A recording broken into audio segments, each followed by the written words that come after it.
अस्सलाम वालेकुम जी, कैसे हैं आप सब लोग।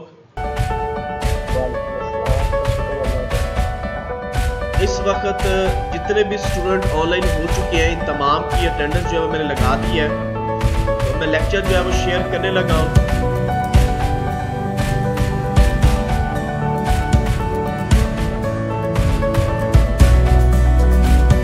होप टू से कि तमाम स्टूडेंट्स को जो है वो स्क्रीन नजर आ रही होगी। स्टार्ट करते हैं। आज का जो हमारा ऑपरेटिंग सिस्टम में टॉपिक है वो है inter processor communication, naming, synchronisations and buffering. आज हम लोगों ने इस चीज के ऊपर जो है वो डिस्कस करना है ऑपरेटिंग सिस्टम में। तो सबसे पहले हमारे पास है जी inter process communication, process executing concurrently in the operating system may be either independent process or cooperating processes. A process is independent if it cannot affect or be affected by the other processor executing in the system. वो कहता है कि process executing जो है वो basically operating system में independently तौर पे बाकी प्रोसेसर को साथ लेके चलने का नाम है। यानी मिसाल के तौर पे आपका ऑपरेटिंग सिस्टम ऑन हो गया है, अब प्रोसेसर के अंदर आपका ऑपरेटिंग सिस्टम लोड है, लेकिन उसके साथ साथ आप लोग कोई भी एप्लीकेशन सॉफ्टवेयर जो है वो रन करते हो, तो वो उसके कोऑपरेटिव जो है वो प्रोसेस होंगे, वो उनको वर्किंग के लिए जगह दे रहा होगा, उनको वर्किंग के लिए अपने पास जगह दे के उनके साथ प्रॉपर तरीके से उनको एग्जीक्यूट करा रहा होगा। ये सारी चीजें जो है ये ऑपरेटिंग सिस्टम का इंटरनल लेवल पे जो है वो वर्किंग कर रही होती है। Any process that does not share data, कोई भी प्रोसेसर ऐसा नहीं है जो कि अपना डाटा शेयर नहीं करेगा with any process is independent, यानी कि इंडिपेंडेंटली तौर पे कोई भी प्रोसेसर अपना डाटा जो है वो शेयर नहीं कर सकता। उसको मेन जो प्रोसेसिंग सिस्टम है उसके साथ मिलके ही काम करना पड़ेगा। A process is cooperating if it can affect or be affected by the other processes executing in the system। वो कहता है कि इससे क्या होगा, अगर तो वो इंडिपेंडेंटली काम कर रहा है तो जो बाकी प्रोसेसिंग चल रहे होंगे, बाकी प्रोसेस चल रहे होंगे, बाकी सॉफ्टवेयर चल रहे होंगे, वो उनको प्रॉब्लम क्रिएट कर सकता है। वो जो सॉफ्टवेयर है वो अफेक्टेड हो सकते हैं उस एक इंडिपेंडेंट के लिए। इसीलिए हम इसको बोलते हैं कि मल्टी प्रोसेसिंग टास्क जो है वो हमारा ऑपरेटिंग सिस्टम कर रहा होता है। There are several reasons for providing an environment that allow process cooperation। वो कहता है कि बहुत सारे रीजंस हैं जो कि आपको एनवायरनमेंट के अंदर, प्रोसेस एनवायरनमेंट के अंदर जो है वो करनी पड़ती हैं, और वो उनको जो है वो उनको अलाउ करता है ताकि वो प्रॉपर तरीके से आपके सिस्टम में बाकी सॉफ्टवेयर को प्रॉपर तरीके से जगह दे सके। सबसे पहले है information sharing. Since several users may be interested in the same piece of information, for instance, and share file, we must provide an environment to allow concurrent access to such information। वो कहता है कि सबसे पहले है जी information sharing, कि काफी सारे प्रोसेसर ऐसे हैं, काफी सारी वर्किंग ऐसी है जो कि आपके इंफॉर्मेशन को शेयर करती हैं और फाइल्स को शेयर करती हैं, ताकि आपका डाटा जो है वो प्रॉपर तरीके से जो है वो वर्केबल हो सके, और ऑपरेटिंग सिस्टम जो है वो उसको प्रॉपर जो है वो जगह दे जिसके अंदर आपकी वर्किंग जो है वो हो सके। Computation speed up, if we want a particular task to run faster we must break it into sub task, each of which will be executing in parallel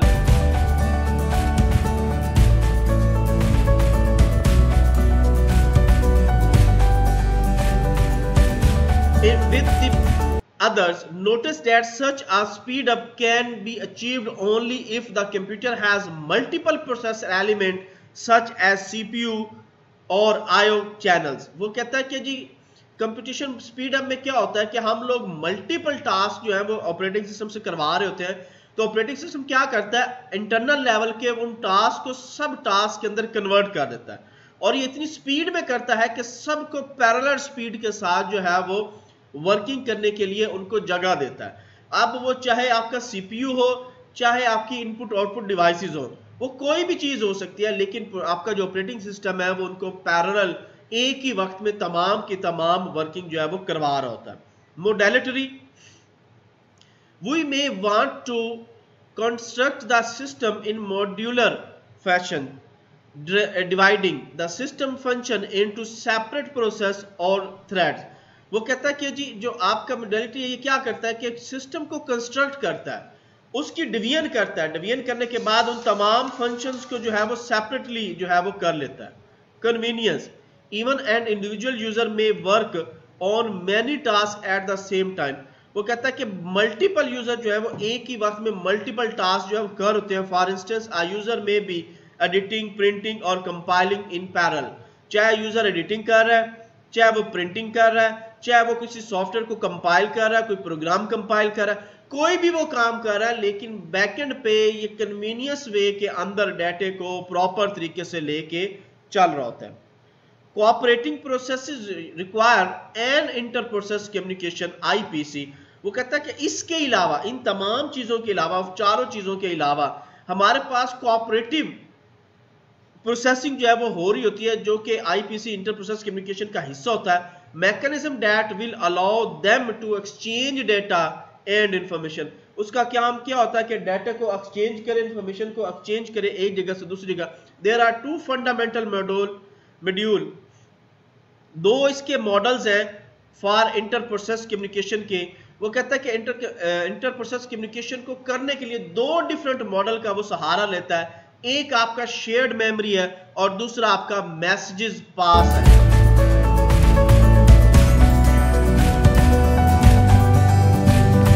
पहला है जी shared memory. In the shared memory model, a region of memory that is shared by cooperating process is established। वो कहता है कि share memory के अंदर सबसे पहले क्या होता है कि प्रोसेस को जो है वो एस्टैब्लिश किया जाता है, एक जगह दी जाती है। Processes can then exchange information by reading and writing data. तो उसके बाद प्रोसेसर जो है वो डाटे को रीड करते हैं और राइट करते हैं टू द शेयर रीजन, उस शेयर रीजन के अंदर। In the message processing model, communication task place by mean of message exchange between the cooperating process. जो मैसेजेस होते हैं वो क्या करते हैं, वो अपना मैसेज पास करते हैं किसको, इंटर प्रोसेस कम्युनिकेशन को, ताकि वो कोऑपरेटिव प्रोसेस को साथ लेके चले। Message passing is useful for exchange smaller amount of data. Message का पास होना बेसिकली एक ऐसा एक्सचेंजर है, एक ऐसा स्मॉल ऑफ अमाउंट है जो कि आपके डेटे को प्रॉपर तरीके से मैसेज की फॉर्म में बना के वहां पे एक्सचेंज करके एक जगह से दूसरी जगह पे ट्रांसफर करता है। Because no conflict need to be avoided, और इसमें किसी किस्म का कोई कन्फ्लिक्ट जो है वो नहीं पैदा होता। Message passing is also easier to implement than the share memory for inter computer communication. वो कहता है कि मैसेज जो है वो ऐसी वैल्यू है, ऐसी चीज है जो कि आपकी शेयर मेमोरी की इंटर प्रोसेसिंग कम्युनिकेशन को जो है वो लेके चल रहा होता है। Shared memory allow maximum speed and convenience of communication. Share memory क्या करती है, वो मैक्सिमम स्पीड देती है। अब वो आपकी वर्चुअल मेमोरी हो सकती है, आपकी मेन मेमोरी हो सकती है, वो आपका कैशे हो सकता है, कोई भी मेमोरी हो सकती है जो कि आपके सिस्टम को प्रॉपर तरीके से जो है उसकी स्पीड को अप करता है और आपके डेटे को जो है वो शेयर करने में मदद करता है। As it can be done at many speed when within a computer. वो कहता है कि ये कंप्यूटर के दौरान मल्टीपल टाइम जो है वो स्पीड को अप करता है। Shared memory is faster than message pass. Shared memory जो है वो मैसेज पास से ज्यादा फास्ट। क्यों? मैसेज के अंदर आपकी काफी सारी चीजें आती हैं, फाइल कौन सी है, उसका इंडेक्स क्या है, उसका सेंडिंग एड्रेस कौन सा है, उसका रिसीविंग एड्रेस कौन सा है, ये सारी चीजें। लेकिन शेयर्ड मेमोरी के अंदर वो कैशे हो सकता है, वो वर्चुअल मेमोरी हो सकती है, वो आपकी मेन मेमोरी हो सकती है, वो सारी मेमोरी एक ही जगह पे काम कर रही होती है, इसलिए उसकी स्पीड जो है वो ज्यादातर फास्ट होती है बानिस्बत आपके मैसेज पासिंग से। As message pass system are typically implemented using system calls and thus require the more time consuming task of the kernel intervention. वो कहता है इसमें कर्नल जो है उसका बहुत ज्यादा रोल होता है, वो इंटरवेंशन कर रहा होता है एक दूसरे के साथ, ताकि आपकी जो मेमोरी है वो प्रॉपर तरीके से काम कर रही हो। Shared memory system inter process communication using shared memory require communicating process to establish a region of shared memory. वो कहता है कि शेयर्ड मेमोरी का काम ही यही है कि वो इंटर प्रोसेस कम्युनिकेशन को प्रॉपर तरीके से शेयर करे और कम्युनिकेट करे कि कौन सा रीजन, कौन सा डाटा आप लोगों ने पहले जो है वो ट्रांसफर करना है या पहले उस पर वर्क करना है। Typically a shared memory region rise in the address space of the process creating the shared memory segment. वो कहता है कि ये इसकी एक एग्जांपल आप स्टैक, क्यू, लिंक लिस्ट आप लोगों ने स्टडी कर ली होगी डाटा स्ट्रक्चर में, तो वो सारी की सारी शेयर्ड मेमोरी के ऊपर ही वर्क कर रहे होते हैं और उनका काम ही यही है कि एड्रेस को लेके चलना है और उस एड्रेस के मुताबिक शेयर्ड मेमोरी के सेगमेंट के ऊपर काम करना है। Other process that wish to communicate using the shared memory segment must attach it their address, क्योंकि उनके साथ उसका एड्रेस अटैच होगा, इसलिए वो सेगमेंट के ऊपर प्रॉपर तरीके से जाके काम करेंगे, प्रॉपर लेवल पे जाके वर्क करेंगे। The operating system try to prevent one process from accessing another process memory. वो क्या ऑपरेटिंग सिस्टम क्या करता है, एक प्रोसेस की लेके दूसरे प्रोसेसर तक प्रॉपर तरीके से डाटा को जो है वो एक्सेस करता है। Shared memory require that two or more process agree to remove this restriction. वो कहता है कि शेयर्ड मेमोरी ही इन दोनों चीजों को जो है वो प्रोसेस करती है और एग्री करती है कि इसमें किसी किस्म की कोई रिस्ट्रिक्शन जो है वो नहीं है, अगर होगी तो वो ऑटोमेटिकली उसको रिमूव कर देगी। They can the change exchange information by reading and writing data in the shared area. Shared area जो होता है उसमें रीडिंग एंड राइटिंग डेटा दोनों कंडीशंस में वो एक्सचेंज होता है, क्योंकि एड्रेसेस जो है वो शेयर्ड मेमोरी को दे दिए जाते हैं। The form of data and the location and determine by these process and are not under the operating system control। और ये सारी चीजें जो है ये ऑपरेटिंग सिस्टम के अंडर कंट्रोल नहीं होती, ज्यादातर जो डेटा है वो हमारा शेयर मेमोरी जो है वो खुद ही इनको लेके इनकी वर्किंग जो है वो कर रहा होता है।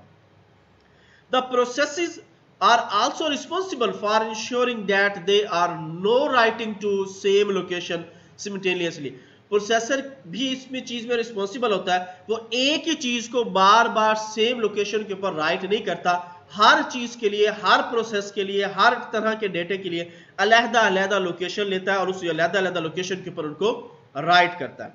Message pass system the scheme require that these process share a region of memory and that the code for accessing and manipulate the shared memory by reading explicitly by the application programmer. वो कहता है कि message pass का काम ही यही है कि वो जितनी भी शेयर मेमोरी है उसके रीजन पे जाए और वहां से कोड के यानी उसके एड्रेस को वो एक्सेस करे, एड्रेस को एक्सेस करने के बाद उसको मल्टीप्लाई करे, मैनिपुलेट करे, मैनिपुलेट करने के बाद उसको एक्सप्लिसिटली तौर पे जो है वो लेके जाए और आगे चल के वो ऑपरेटिंग सिस्टम को जो है वो बताए। और अनदर वे, दूसरा तरीका क्या है, to achieve the same effort in for the operating system to provide the mean for cooperating process to communicate with each other via a message passing facility। वो कहता है कि उसका काम ही यही है कि प्रॉपर तरीके से, दूसरा तरीका यह है कि ऑपरेटिंग सिस्टम इसके लिए ये काम करे, वो प्रोवाइड करे कि जितने भी कोऑपरेटिव प्रोसेसर है उनके साथ वो कम्युनिकेट करे ताकि वो मैसेजेस पास की फैसिलिटी को जो है वो प्रॉपर तरीके से चला सके। Message pass provide a mechanism allow process to communicate and to synchronize their action without share the same address space and is particular use in a distributed environment। वो कहता है कि मैसेज पास का काम ही नहीं है, उसका मैकेनिज्म ही यही है कि वो तमाम के तमाम डाटे को सिंक्रोनाइज करे, सिंक्रोनाइज करने के बाद उसे शेयर करे, शेयर करने के बाद पर्टिकुलर जो भी स्पेस है, जो भी इन्वायरमेंट, वहां पे डाटे को जो है वो ट्रेवल करवाए।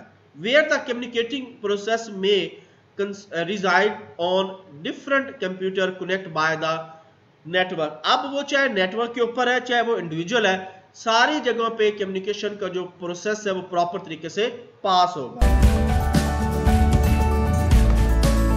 और उसको प्रॉपर तरीके से जो है वो लेके चल रहा होगा।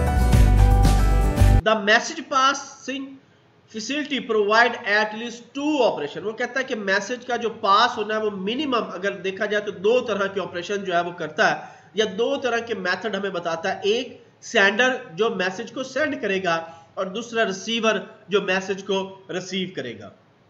Message send by a process can be of either fixed or variable size. वो कहता है कि मैसेज जो है जो सेंड हो रहा है वो बेसिकली वेरिएबल साइज में फिक्स किया जाता है ताकि कहीं ना कहीं कुछ मैसेज चला जाए, अगर कोई लाइट का फ्लक्चुएशन होता है या सिस्टम बंद होता है या एड्रेस प्रॉपर नहीं मिल रहा होता, तो बाय पास की कंडीशन में मैसेज जो है वो जा रहा होता है। अगर कहीं से करप्ट होता है तो नेक्स्ट जो उसका क्यू बनता है वो फिर उसी लेवल से, उसी एड्रेस से जो है वो स्टार्ट होता है। If only fix size message can be send, the system level implementation is strength forward.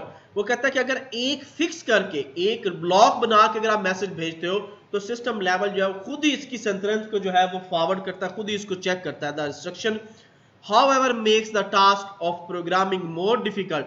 वो कहता है कि उसकी जो रिस्ट्रिक्शंस हैं वो बहुत ज्यादा जो है डिफिकल्ट है, ताकि प्रोग्रामिंग के अंदर, यानी उसका कहने का ये मतलब है कि प्रोग्रामिंग में रहते हुए आप इस डिफिकल्ट टास्क को बआसानी जो है उसकी जो कर सकते हो, या उसकी रिस्ट्रिक्शन को जो है वो खत्म कर सकते हो, या उसकी रिस्ट्रिक्शन जो है वो लगा सकते हो।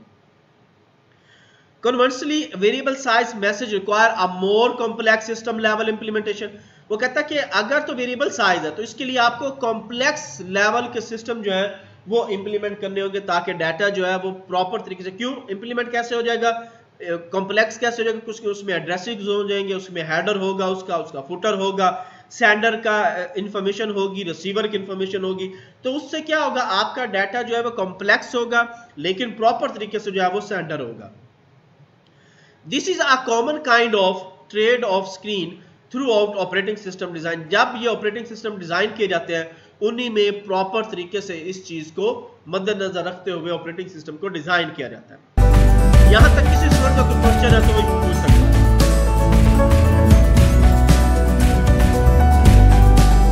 नेक्स्ट है हमारा naming. Processes that wants to communicate must have a way to refer to each other.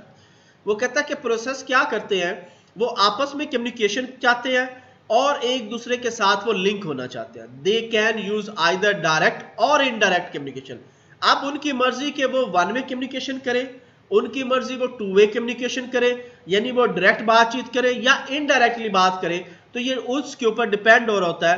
Under direct communication, each process that wants to communicate must explicitly name the receptionist or sender of the communication. अगर तो वो direct का बातचीत करना चाह रहा है तो उसको जरूरी है कि वो चाहता है कि उसको एक नाम रखा जाए जो कि सेंडर का नाम हो, और इसी तरह उसको रिसीव करने वाले का भी एक नाम बता दिया जाए ताकि उसको पता हो कि सेंडर के पास जाने के लिए मुझे क्या चाहिए और रिसीव होने के लिए मुझको क्या चाहिए। Send P message, send a message to process P. Receive Q message, receive a message from Q. यानी P and Q जो है वो दो एक नाम रख लिए गए हैं जो कि मैसेज को सेंड करेंगे और Q जो है वो मैसेज को रिसीव करेगा। A link is established automatically between every pair of process that want to communicate. The processes need to know only each other identity to communication. वो कहता है कि एक लिंक डेवलप कर दिया जाता है दोनों के दरमियान में और एक पेयर बन चुका होता है कि ताकि दोनों जो है वो प्रॉपर तरीके से कम्युनिकेशन कर सके, और ये जो प्रोसेस है ये एक दूसरे को आइडेंटिफाई करते हैं तो आपस में कम्युनिकेशन होती है। अगर ये दोनों प्रोसेस आपस में एक दूसरे को आइडेंटिफाई नहीं कर सकते तो आपस की कम्युनिकेशन जो है वो नहीं हो पाएगी। A link is associated with exact two process. एक लिंक बना दिया जाता है जो कि परमानेंट होता है और वो दोनों प्रोसेस को आपस में लिंक करके चल रहा होता है। Between each pass pair of processes there exists exactly one link. दोनों पेयर के दरमियान में जो प्रोसेस चल रहा होता है वो बेसिकली एक ही लिंक के ऊपर काम कर रहे होते हैं। The disadvantage in both of this scheme semantic and asymmetric is limited modular of the resulting process definition changes the identifier of a process may necessity examine all other process definition. वो कहता है कि इसका disadvantage क्या है कि दोनों, अब एक लिंक आपने दे दिया है, अब वो लिंक प्रॉपर तरीके से काम कर रहा है, प्रॉब्लम ये आ गया कि और प्रोसेस आ रहा है वो भी उसी लिंक पे जाना चाह रहा है, तो अब क्या होगा कि उस प्रोसेस को प्रॉपर तरीके से वर्क या स्पेस नहीं मिल रही होगी, जिससे वो क्या होगा उसको अलहदा से हमें स्पेस, इस तरह क्या होगा आपका सिस्टम लोड जो है वो सिस्टम पे लोड पड़ेगा और आपका सिस्टम प्रॉपर तरीके से काम नहीं कर रहा होगा। सिंक्रोनाइजेशन है जी, communication between processes task takes place through call send and receive primitive. वो कहता है कि इसके लिए क्या होता है, कम्युनिकेशन करने के लिए दो प्रोसेस के टास्क जो है वो दे दिए जाते हैं। एक हमारा फंक्शन है सेंड का, दूसरा फंक्शन है रिसीव का। There are different design operation for implementing each parameter. वो कहता है कि दोनों के लिहाज से ये अलग-अलग डिजाइन किए गए हैं। मैसेज पासिंग में be either block or non block, also known as synchronous and anonymous, synonymous and anonymous. वो कहता है कि चाहे वो मैसेज आपका ब्लॉक्ड हो, चाहे वो मैसेज आपका नॉन ब्लॉक हो, दोनों कंडीशन में अनोनिमस और सिनोनिमस जो है वो वर्क जो है वो कर रहे होते हैं। Block send, the sending process is blocked until the message is received by the receiving process और बाय द मेल बॉक्स। वो कहता है कि उस वक्त तक मैसेज सेंड किया जाता है जब तक कि रिसीवर के मेल बॉक्स में ना पहुंच जाए। जैसे ही वो मेल बॉक्स में पहुंचता है मैसेज आपका ब्लॉक कर लिया जाता है। नॉन ब्लॉक में क्या होता है? The sending process send the message and resume operation. उसने मैसेज सेंड किया लेकिन उसने उसको स्टॉप कर दिया, यानी मैसेज को सेंड करते हुए स्टॉप करके दोबारा रिज्यूम करते, वो आपका नॉन ब्लॉक है। या वो आपके मैसेज को बाय पार्ट्स में, टुकड़ों में जो है वो सेंड कर रहा है। ब्लॉक की receiver, the receiver block until a message is available. अब ब्लॉकिंग रिसीव क्या है? जो रिसीवर है वो क्या करेगा, उस मैसेज को, मिसाल के तौर पे आप लोग मेल पढ़ते हो, अब जब तक मेल आपके इनबॉक्स में पड़ी है वो उस वक्त तक भी आपने रीड नहीं की, वो पड़ी है, वो ब्लॉक है। जैसे ही आपने वो मेल पढ़ ली, अब वो क्या होगी, वो अनब्लॉक हो गई है। अब आपने उस मेल को पढ़ लिया हुआ है और वो जो मैसेज है वो अब आपके पास अवेल है, आप मौजूद हो। अब पीछे से कोई भी उस मैसेज को जो है वो अगर करना चाहता है डिस्कनेक्ट तो वो करे, लेकिन आपके पास वो मैसेज जो है वो पहुंच चुका है, आप उसको रीड कर चुके हो। Non block receive, the receiver restrictive either a violet message or a नल। अब नॉन ब्लॉक में क्या होता है कि एक मैसेज आ रहा होता है, अगर दूसरा बंदा उसको प्रॉपर तरीके से हैंडल नहीं करता और उसको, जैसे कि आप टू वे कम्युनिकेशन होती है, वायरलेस कम्युनिकेशन है, एक बंदा ओवर बोलता है तो दूसरा बंदा बात करता है, दूसरा बंदा ओवर बोलता है तो पहले वाला बंदा बात करता है। तो ये जो चीज है ये बेसिकली हमारे नॉन ब्लॉक रिसीविंग में, नॉन ब्लॉक सेंडिंग में आता है कि डाटा जा रहा है लेकिन वो स्टेप बाय स्टेप जो है वो डाटा ट्रेवल कर रहा है। वेदर कम्युनिकेशन, नेक्स्ट है ये हमारा buffering. Whether communication is direct or indirect, messages exchange by communication process raised in a temporary queue. वो कहता है कि चाहे आपकी कम्युनिकेशन डायरेक्ट है चाहे आपकी कम्युनिकेशन इनडायरेक्ट है, दोनों कंडीशन में मैसेज जो है वो एक्सचेंज होता है, लेकिन टेम्परेरी तौर पे। टेम्परेरी तौर पे वो कहाँ चला जाता है, वो क्यूज बना लेता है, रैम के अंदर मौजूद होता है। जैसे जैसे वो प्रोसेस कंप्लीट होता जाता है वो क्यू में आगे बढ़ता जा रहा होता है। Basically such queue can be implemented in 3 ways. वो कहता है कि यही क्यूज जो है वो बेसिकली 3 डिफरेंट वेज के अंदर जो है वो काम करते हैं। नंबर 1 है zero capacity. The Q has a maximum length of 0। वो कहता है क्यू की जो मैक्सिमम लेंथ है वो क्या है जी, वो 0 है। दस the link can not have any message writing in it. वो कहता है कि यही वजह है कि मैसेज जो है वो प्रॉपर तरीके से राइट नहीं होता और वो लिंक नहीं कर पा रहा था।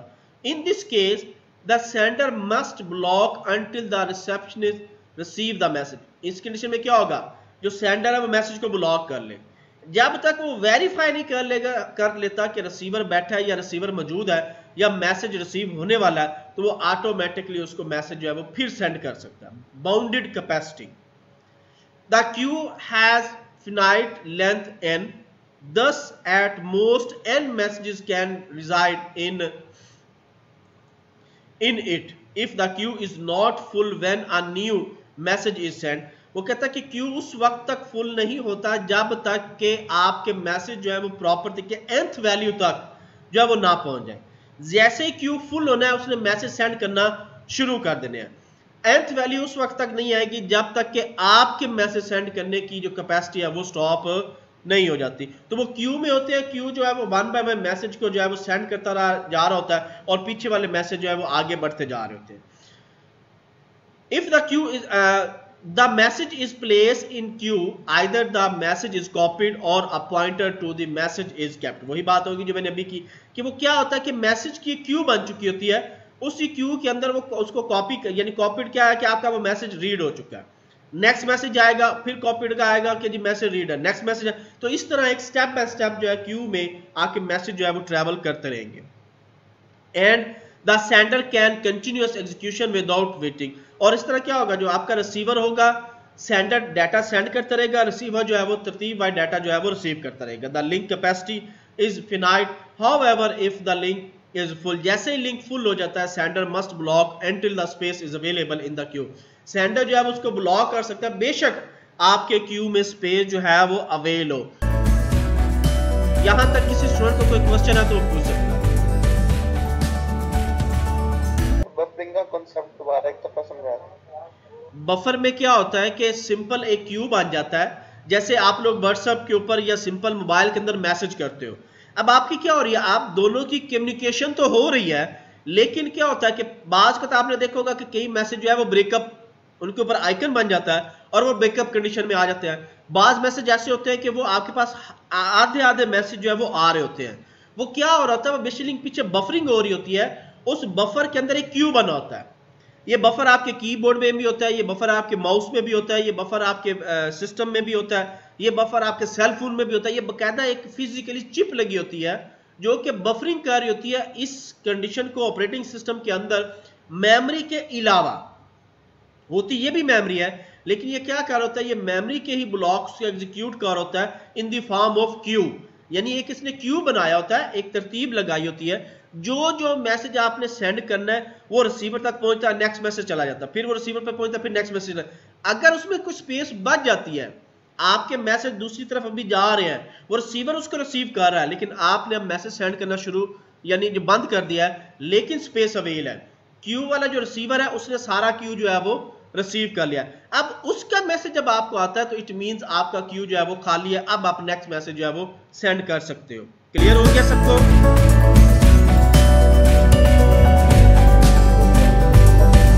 नेक्स्ट है जी unbounded capacity. The queue's length is potentially infinite, thus any number of message can wait it, the sender never block. वो कहता है कि अनबाउंड कैपेसिटी में क्या होता है कि क्यू की जो लेंथ है वो इनफिनाइट हो चुकी होती है, यानी क्यू आपका बहुत बड़ा हो गया। अब मैसेजेस जा रहे हैं और रिसीवर जो है वो उसको रिसीव कर रहा है। अगर मैसेज आपके स्टॉप हो जाते हैं, सेंडर मैसेजेस को नहीं सेंड करता, तो क्या हो जाता है, वो वहीं पे आपका क्यू ब्लॉक कर देता है। जो एक्स्ट्रा मैसेज है वो आपके ऑटोमेटिकली आउटबॉक्स की तरफ जो है वो मूव होना शुरू हो जाते हैं। जैसे क्यू खाली होता है वो ऑटोमेटिकली जो है वो आगे सेंड करना शुरू कर देते हैं। क्लियर हो गया जी सबको? यहाँ तक आज का हमारा लेक्चर था। अब मैं अटेंडेंस शेयर करने लगा हूं। जिन स्टूडेंट्स की अटेंडेंस नहीं हुई वही स्टूडेंट जो है वो अपनी अटेंडेंस लगवाएंगे, बाकी तमाम स्टूडेंट जो है वो खामोशी से इसको व्यू करेंगे। एक दफा वो व्यू कर लें। कोई ऐसा स्टूडेंट जिसकी अटेंडेंस अभी भी नहीं हुई वो अभी मुझे अटेंडेंस जो है अपनी लगवा सकता है। मैं टॉप से बॉटम की तरफ लास्ट तक जो है वो रिव्यू करने लगा हूँ। अगर किसी स्टूडेंट की अटेंडेंस नहीं हुई वो अभी लगवा सकता है।